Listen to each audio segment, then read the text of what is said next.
어제 박찬대 의원 출판 기념회에서 만난 97세 권노갑 고문님께서 제게 한참을 말씀하셨습니다. 정 대표, 민주주의는 항상 반대가 있어요.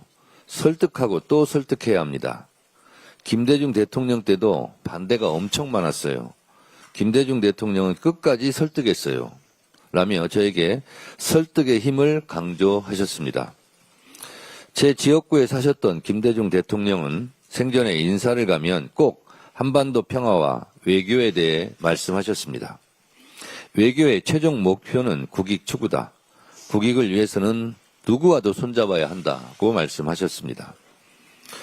노무현 대통령의 말씀 중에 정치인은 항상 국민의 눈높이를 맞춰야 한다. 그러나 더 중요한 것은 역사의 눈높이다. 라고 말씀하시곤 했습니다. 이재명 대통령께서는 정치는 정치인이 하는 것 같지만 결국 국민이 한다. 국민을 믿고 국민만 보고 가야 한다고 말씀하셨습니다. 우리 안에 작은 차이가 있어도 상대방과의 차이보다 크겠냐고 단결의 힘을 항상 강조하셨습니다. 어제 저와 지도부는 지방선거전 합당 논의 중단, 지방선거 통합 추진을 천명했습니다.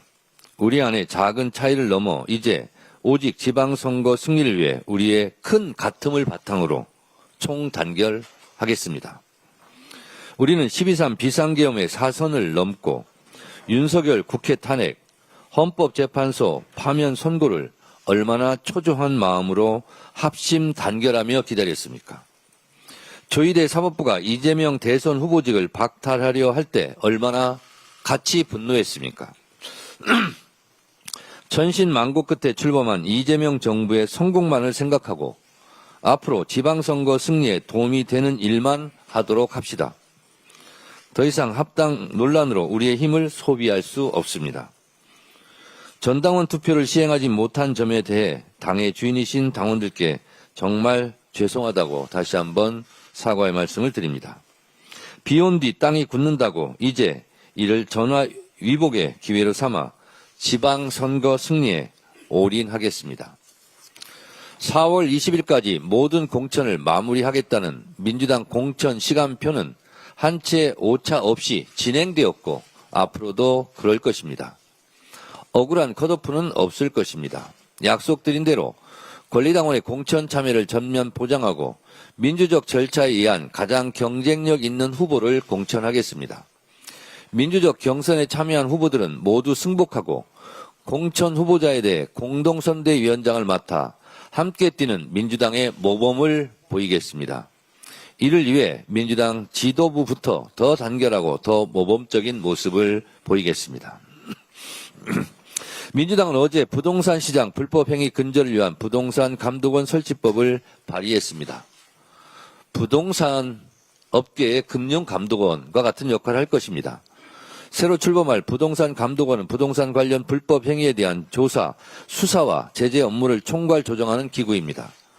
불법 행위 신고센터에 접수된 사안을 전담으로 처리하는 권한도 갖고 있습니다.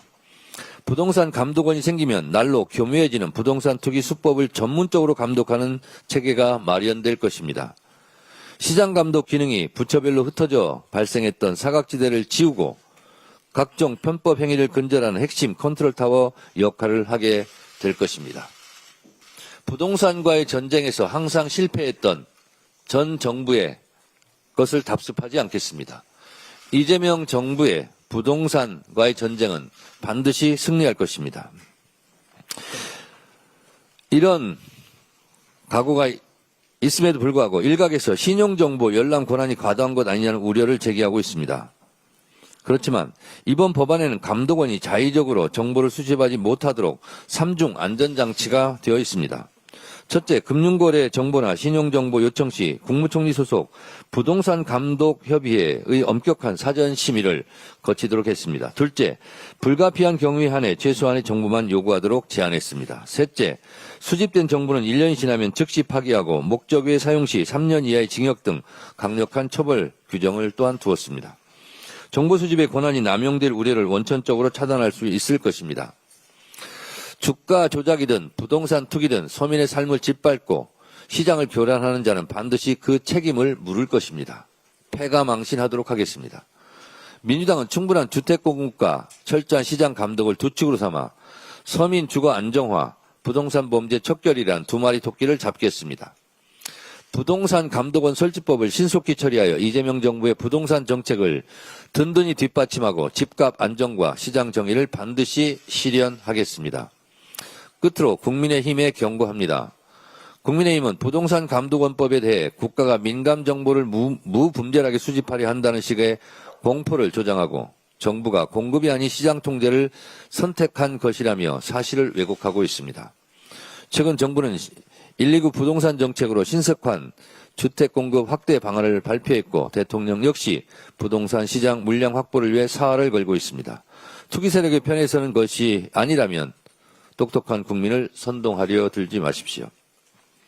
12.3 비상계엄 내란에 가담해 징계 처분을 받은 군간부 31명 중 여인영 전 방첩사령관 등 무려 23명이 국방부에 항고했다고 합니다.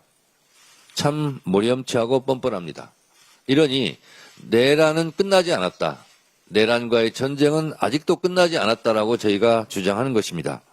아직도 반성이 없어요. 국민들은 다른 길을 걸었던 진짜 군인들을 기억합니다. 그 긴박했던 밤 서강대교를 넘지 말라고 부하들에게 명령한 조성현 대령, 계엄군 헬기를 막아선 김문상 대령, 시민들을 강제 진압하라는 상부의 지시를 거부한 김형기 중령같이 부당한 지시에 맞서 국민을 지키려 했던 참 군인들이 있었습니다. 국가와 국민을 수호한다는 군인 정신을 온몸으로 증명해낸 진정한 군인들입니다. 이런 진정한 군인들 앞에 내란에 가담했던 군인들 부끄럽지 않습니까? 내란 가담자들의 반성 없는 태도는 내란 청산이 여전히 미완의 과제임을 증명합니다. 내란은 아직도 끝나지 않았습니다. 주가 조작, 양평고속도로 특혜 등 온갖 국정농단 의혹들이 무죄와 공소기각으로 면죄부를 받는 현실은 내란이 여전히 진행 중임을 방증합니다. 조희대 사법부에도 국민의 목소리를 담아 엄중히 경고합니다. 지금 무죄 연속 시리즈로 내고 있는데요. 그것이 알량한 법대 위에서 그런 판결을 할지라도 국민들은 그러한 판결에 대해서 반드시 심판할 것이다 라는 점을 강조해서 말씀드립니다. 조희대 사법부 제가 계속 얘기합니다. 8.16 독립운동가들이냐, 12.3 비상계엄 내란 때, 서부지법 폭동 때는 찍소리도 못하더니 이재명 정부 출범하니까 이재명 정부가 만만합니까? 이제서야 사법부 독립을 얘기합니까? 사법개혁을 저항하는 수단이 사법부 독립입니까? 사법부에 대한 국민적 분노를 결코 좌시하지 않겠습니다. 감사합니다.